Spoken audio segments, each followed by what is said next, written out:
Welcome to the old man's corner. Grab a cup of coffee, pull up a chair, and have a listen.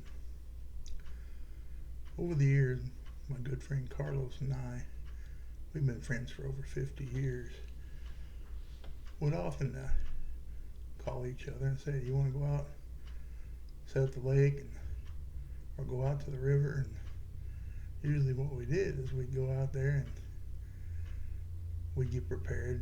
We'd bring some hot dogs and potato chips and pop or coffee and stuff, and we'd go sit out there in one of the spots and build a fire, and then just sit around it and talk, tell stories.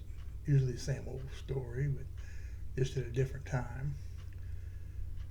Well, this night we decided we'd go out to the Winfield Lake. It was in late fall.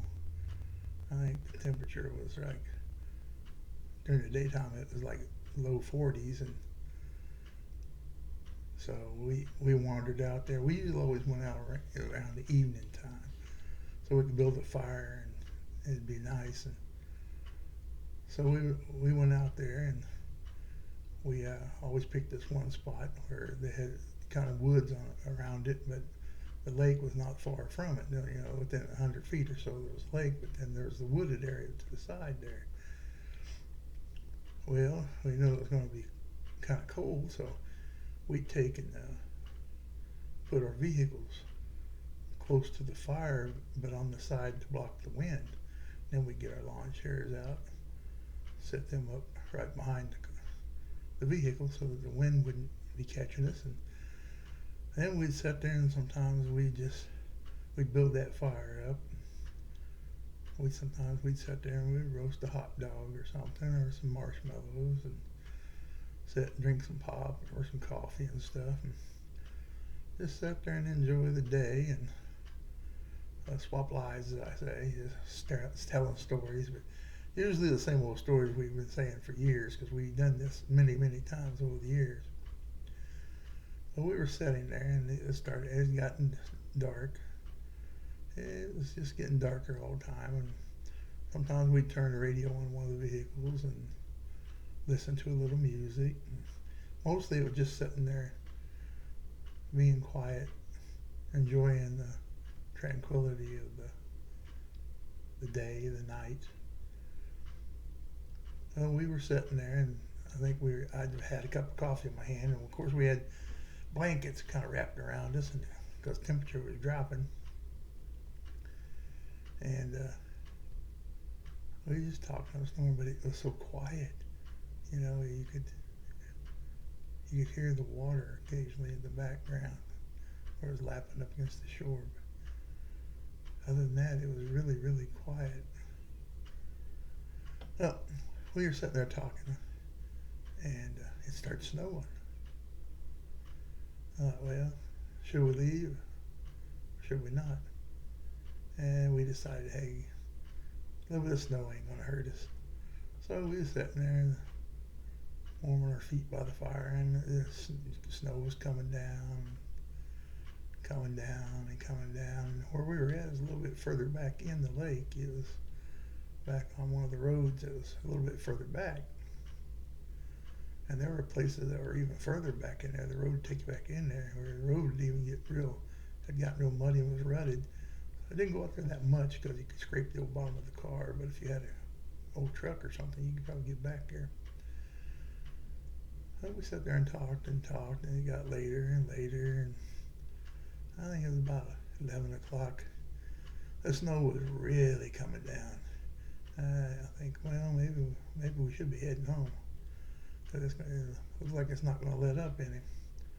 But we decided to stay a little longer. Sometimes we'd stay out there till 4 or 5 in the morning. Very seldom did we ever just camp out there. We just stayed and then left and went home, climbed in our warm beds. But we were sitting there, and there was the lake patrols and all had been shut down for a long time because it was at the end of the fall, like going into early winter. So they didn't have any lake patrols, and of course out there it sets out in the kind of outside, way outside of town, so there wasn't that hardly anybody around. As a matter of fact, there wasn't anybody around. We were sitting there, and then the next thing we do is look up there, and there's this car limping up by the bathrooms that were out there. Well, that time snow was probably a couple inches on the ground, and all of a sudden it stopped up there, and wondering what in the world that person, because there ain't another soul around, so me and Carlos, and who else would be sitting out there in the middle of a snowstorm. And so we thought, well, the car just sat there and sat there. So finally this young man stepped out, and he was walking around the car and stuff. And then he got back in the car, and it just sat there. So we thought, well, I better go check and see what's going on with this guy, because it's awful late and nobody else is around. So we went up there, and I'm sure they were probably leery seeing there's two big old bruisers coming up there in the middle of the night in a snowstorm. And he rolled down his window and said, well, is there anything we can do to help him? And noticed that he had a flat tire. He goes, do you have a jack? I said, yeah. And he said, well, I've got a spare tire, but I don't have a jack. He said, I evidently left the jack where it never was in here. And this is my folks' car. And I looked in there, and he had a young lady in there with him. And he says, I promised her folks that I'd get her home by midnight. And we're out here in the middle of nowhere, and we didn't have a spare tire. We had a spare tire, but we didn't have a jack. So Carlos said, well, I've got one in my van out there.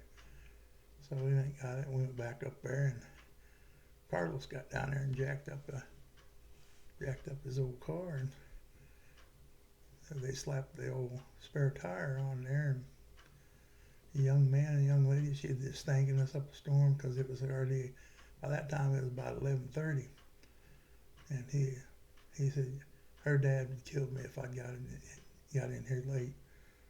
So he thanked us very much, and then he took off. So we went back down there and sat a while and kept out the fire, thinking, who else would be out here in the middle of a snowstorm at 11 o'clock at night? So I sometimes makes you wonder that if God doesn't place you in a certain place for some reason, because nobody else would have been out there, these kids could have stayed out there all night or froze or whatever. So sometimes, again, I think God places us where you're supposed to be, even if it's not for you, maybe it's for somebody else. So if you have a story like this, where an incident where unexpected things pop up, and then you're lucky enough to be the one there to help, drop me a note down in the comments. Let me know. Just another day sometimes is what we see it, but actually I think it maybe we were put there on purpose. Well, y'all have a good day, and come on back and see me sometime. We'll talk to you later. Bye.